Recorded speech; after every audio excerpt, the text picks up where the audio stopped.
আল্লাহ আমাদেরকে বলছে, হে ঈমানদারগণ, আমরা এখানে সবাই মুসলমান,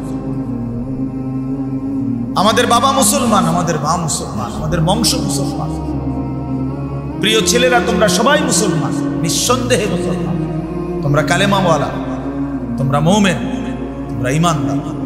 অতএব আল্লাহ তাআলা আমাদেরকে বলছে, ইত্তাকুল্লাহ, ইত্তাকুল্লাহ। দোস্ত, ওই যে লাশের খাটটার উপরে দাঁড়াইয়া ছবি উঠাও, যাতে তোমার এখানের মধ্যে দাফন করা যায়, ওটার উপরে ওঠো, লাশের ইয়াটার উপরে ওঠো।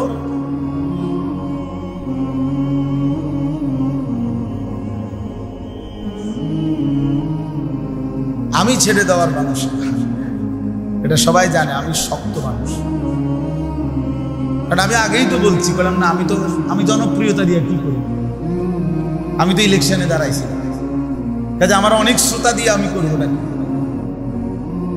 অনেক মানুষ হয়েছে তো কি, আমার কবর রাজা মা তো 10 লাখ মানুষ হয়েছে, তো এরপরে কবর রাজা মা পামা। এই জন্য দোস্ত, এটা ভাবা উচিত, বিবেক। অনেক শক্ত মানুষের, অনেক ছেলে পেলে তোমরা অব্যাহত গুনাহ এবং নাফরমানি তোমাদের কলিজা পাথর বানায় ফেলছে, তোমাদের দিল পাথর বানিয়ে ফেলছে।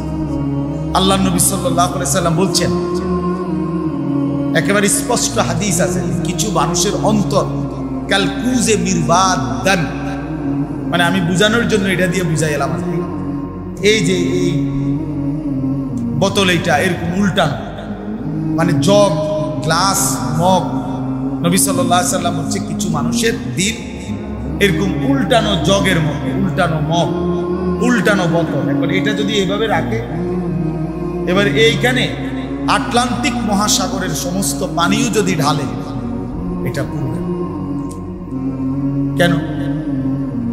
এটা যে উল্টা, এটা যে উল্টানো, এবার সাগর মহাসাগরের পানিও এটা পুরো। এই আল্লাহ নবী সাল্লাল্লাহু আলাইহি সাল্লাম বলেন, কিছু নাফরমানের দিল এরকম উল্টানো, ফলে আর কোনো ওয়াজ, কোনো নসিহত, কোনো কোরআন, কোনো সুন্নাহ, কোনো চোখের পানি, কোনো আহাজারি, কোনো আলেমী দিন, কারো কোনো কথা ওই দিলে আর ঢুকে না। ঢুকবে কোথায়? এটা তো উল্টা, পুরাটা উল্টা, পুরাটা উল্টা। এজন্য প্রিয় নওজোয়ান, আবারও বলছি, বিবেক কাজে লাগাও। তুমি পাগল না, তুমি ছাগল না, তুমি ইনসান। তুমি গরু ছাগল না ভাইয়া, কুকুর বিড়াল না, তুমি মানুষ। আত্মমর্যাদা যার আছে, আত্মসম্মান যার আছে, তাকে সামান্যতম বললেও তার প্রেস্টিজে লাগে যে আমারে এত বড় কথা বললো। হ্যাঁ, কেন বললো? আমি এমন কাজ আমি কেন করলাম যে কাজের কারণে আমি কথা শুনতে হলো? তো আল্লাহ তাআলাই তো বললেন যে তোর জীবন কুকুরের জীবন। এবার তো প্রেস্টিজে বাজা উচিত, আত্মসম্মানে লাগা উচিত যে হায়, কি আচরণের কারণে আল্লাহ আমারে কুকুর বললেন, আমি কেন সেই আচরণ করব? আল্লাহ আমাদেরকে বুঝার তৌফিক দান করেন। তো বলতেছিলাম, আল্লাহ তাআলা বলেন, হে ঈমানদারগণ, ইত্তাকুল্লাহ, তোমরা আল্লাহকে ভয় করো, তোমরা আল্লাহকে ভয় করো, আল্লাহকে ভয় করো। কোরআনুল কারীমের মধ্যে আল্লাহ তাআলা একজন ঈমানদারের কাছে সবচেয়ে বেশি চেয়েছেন যে জিনিসটা, সেটা হলো এই তাকওয়া, আল্লাহর ভয়। আল্লাহ তাআলা বলছে, তুমি যেহেতু মুমিন, তুমি যেহেতু বললা বান্দা লা ইলাহা ইল্লাল্লাহ, তুমি যেহেতু বললা মুহাম্মাদুর রাসূলুল্লাহ সাল্লাল্লাহু আলাইহি ওয়াসাল্লাম, তুমি বলছো তুমি মুসলমান, তুমি নিজের হাতে লিখছো তোমার ধর্ম ইসলাম, তুমি কালেমা উচ্চারণ করেছ, তুমি রাসূলকে সাক্ষী দিয়েছ, তাইলে তুমি যেহেতু বললা, এজন্য আমি আল্লাহ তোমাদেরকে বিশেষভাবে বলতেছি, ইত্তাকুল্লাহ, তোমরা আল্লাহকে ভয় করো, তোমরা আল্লাহকে ভয় করো। ও ভয় করে না কেন? ও তো হিন্দু। ও ভয় করে না কেন? ও তো ইহুদি। ও ভয় করে না কেন? ও তো খ্রিস্টান, ও তো নাস্তিক, ও তো মুরতাদ, ও তো আল্লাহদ্রোহী, সে তো আল্লাহকে স্বীকারই করে না। তার আবার ভয়ের কি আছে? কিন্তু তুমি তো মুমিন, আল্লাহ বলেন তুমি তো ঈমানদার, অতএব তুমি আল্লাহকে ভয় করো, তুমি আল্লাহকে ভয় করো। কোরআনুল কারীমের মধ্যে সমস্ত ঈমানদার মুমিন মুসলমানের কাছে আল্লাহ তাআলার প্রধানতম চাওয়া এটা তাকওয়া। ঈমানের পরে কোন ব্যক্তির কাছে আল্লাহর দ্বিতীয় চাওয়া তাকওয়া, প্রথম চাওয়া ঈমান। আল্লাহ তাআলা তার সমস্ত বান্দার কাছে প্রথম কি চায়? প্রথম চায় বান্দা আমার কালেমা গ্রহণ করো, আমার কালেমা গ্রহণ করো, লা ইলাহা ইল্লাল্লাহ মুহাম্মাদুর রাসূলুল্লাহ, এই কালেমা গ্রহণ করো, ঈমানের সাক্ষ্য দাও, কালেমার সাক্ষ্য দাও, ঈমানের এলান করো, এটা আল্লাহ প্রথম চায়। আর যখনই কেউ ভাইয়া পিছনে চাইেন, আপনি সব ঠিক করতে পারতেন না, আলহামদুলিল্লাহ যে দূর পারেন শুনেন। এই বাচ্চা কাচ্চা এই চিৎকার চেঁচামেচি সব বুঝাইতে গেলে টাইম শেষ, এত টাইম নাই আমার হাতে, যে দূর সম্ভব হয়েছে এতটুকু বললাম। তো বললাম ইত্তাকুল্লাহ, আল্লাহকে ভয় করো।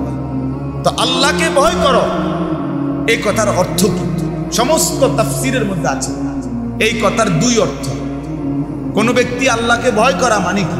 অর্থাৎ আমরা মুমিন, আল্লাহ আমাদের কাছে বারবার বলছে ইয়া আইয়ুহাল্লাযীনা আমানুত্তাকুল্লাহ হাক্কা তুকাতি, ইয়া আইয়ুহাল্লাযীনা আমানুত্তাকুল্লাহ ওয়া কুনু মা'আস সাদিকিন, ইয়া আইয়ুহাল্লাযীনা আমানুত্তাকুল্লাহ ওয়া কুলু কাওলান সাদীদা, ইয়া আইয়ুহাল্লাযীনা আমানুত্তাকুল্লাহ ওয়াল তানজুর নাফসুম মা কদ্দামাত লিগাদ, ইয়া আইয়ুহান নাসুত্তাকু রাব্বাকুম ইন্না যালযালাতাস সাআতি শাইউন আযীম, ইয়া আইয়ুহান নাসুত্তাকু রাব্বাকুম আল্লাযী খালাকাকুম মিন নাফসিন ওয়াহিদা ওয়া খালাকা মিনহা যাওজাহা।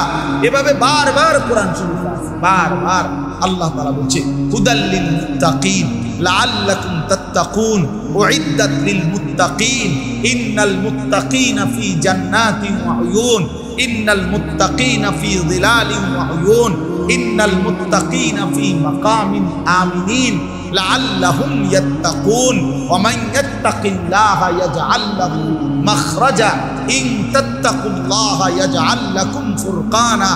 আয়াত আর আয়াত। ইয়া আইয়ুহান নাবিয়্যুত্তাকিল্লাহ, আল্লাহ তাআলা বলছে হে নবী আপনি তাকওয়া অবলম্বন করেন। আল্লাহ তাআলা সমস্ত নবীদেরকে বলছে তাকওয়া অবলম্বন করো, সমস্ত ঈমানদারদেরকে বলছে ইত্তাকুল্লাহ, তাকওয়া অবলম্বন করো। আল্লাহ নবীদের কাছেও তাকওয়া চাচ্ছে, সমস্ত উম্মতের কাছেও বান্দাদের কাছেও তাকওয়া চায়, মুমিনের কাছেও তাকওয়া চায়। তাকওয়া মানে কি? সমস্ত নবী, সমস্ত সাহাবী, সমস্ত আউলিয়া, সমস্ত মুমিনিন সবার কাছে আল্লাহ তাকওয়া চায়। তাকওয়া, তাকওয়া, এই তাকওয়া মানে কি? তাকওয়া মানে দুই কথা, তারকুল মুনকারাত ফি'লুল খায়রাত, সমস্ত গুনাহ ছেড়ে দেওয়া, সমস্ত আদেশ পালন করা। খালাস। আল্লাহ তাআলা বলেন গুনাহ ছেড়ে দাও, ইত্তাকুল্লাহ, আদেশ পালন করো, ইত্তাকুল্লাহ। আমি তোমারে মানাইছি বান্দা, তুমি বলছো দেখে আমি তোমারে বলছি। তুমি বললা তুমি মুসলমান, তুমি বললা তুমি মুমিন, তুমি তো বললা তুমি ইসলাম গ্রহণ করেছো বা ইসলাম মানতেছো, তুমি নিজেই বললা তুমি কালেমাওয়ালা, তাহলে তুমি কেন গুনাহ করবা? আর গুনাহ করলে মুসলমান বলছো কেন? তুমি কেন আল্লাহর নাফরমানি করবে? এজন্য বাপ আল্লাহ তাআলা বলেন ইয়া আইয়ুহাল্লাযীনা আমানুত্তাকুল্লাহ, হে ঈমানদারগণ আল্লাহকে ভয় করো। এই আল্লাহকে ভয় করা মানে এই দুই জিনিস, যে গুনাহ অর্জন করে সে আল্লাহকে ভয় করে, যে আদেশ পালন করে সে আল্লাহকে ভয় করে। কোনো মিথ্যুক আল্লাহকে ভয় করে না, কোনো সুদখোর আল্লাহকে ভয় করে না, কোনো ঘুষখোর আল্লাহকে ভয় করে না, কোনো মদখোর নেশাখোর আল্লাহকে ভয় করে না, কোনো জুয়ারি আল্লাহকে ভয় করে না, কোনো বেহায়া বেপর্দা নারী আল্লাহকে ভয় করে না, কোনো চরিত্রহীন লম্পট দুশ্চরিত্র আল্লাহকে ভয় করে না। আল্লাহকে ভয় করে যদি কেউ বলে, তার প্রথম প্রমাণ সে গুনাহ থেকে শতভাগ বাঁচতে চেষ্টা করে, বাঁচতে চেষ্টা। হ্যাঁ বলে তো তাই বলে কি গুনাহ হবেই না? হবে, উঠে দাঁড়াবে। গুনাহ এতটুকু হইতে পারে যে পিছলা খাওয়ার মতো। মানুষ তো আমার এখান থেকে 1 কিলোমিটার বা এখানে আধা কিলোর ভিতরে আমাগো বাড়ি, এদিক দিয়েই আমাগো রাস্তা, তা আমি একদিন হয়তো হোঁচট খাইলাম, 2 দিন হোঁচট খাইলাম, তাই বলে প্রতিদিন? এখন দীর্ঘদিন চলার কারণে তো আমার একটা আন্দাজে হয়ে যায় যে চোখ বন্ধ করেও আমি বুঝি কোনখানে দিয়ে একটা গর্ত আছে, কোনখানে দিয়ে কোন নিচা আছে, আমরা এটা জানি না। তাই তাহলে গুনাহ হতেই পারে, কিন্তু সেটা তো হোঁচট খাওয়া, পিছলা খাইলাম আবার ঘুরে দাঁড়াইলাম, আর এটাই ইস্তিগফার। এটাই মৌলানা সাহেব বলতেছিলেন, আল্লাহর কাছে ফিরে আসা, তওবা করা, আল্লাহ ভুল হয়ে গেছে, পড়ে গেছে, আর করবো না, এমন ভুল আর হবে না, এমন ভুল আর হবে না। এজন্য দোস্ত, আল্লাহ তাআলা বলেন, বান্দা আল্লাহকে ভয় করো। আল্লাহকে ভয় করার প্রথম অর্থ গুনাহ বর্জন।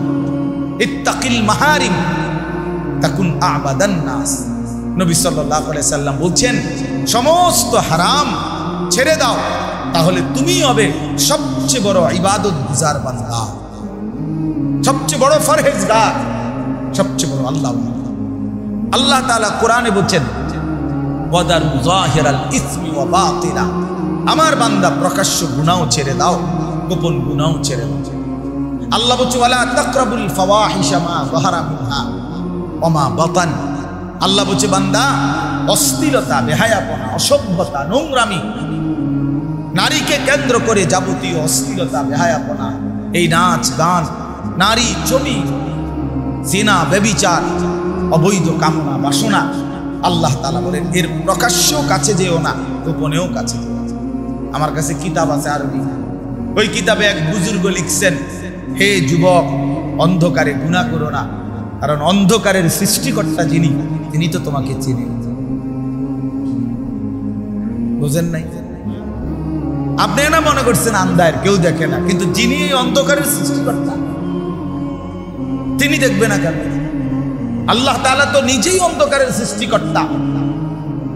হ্যাঁ, ওয়াল্লাযী খালাকায যালামা ইয়ারানি।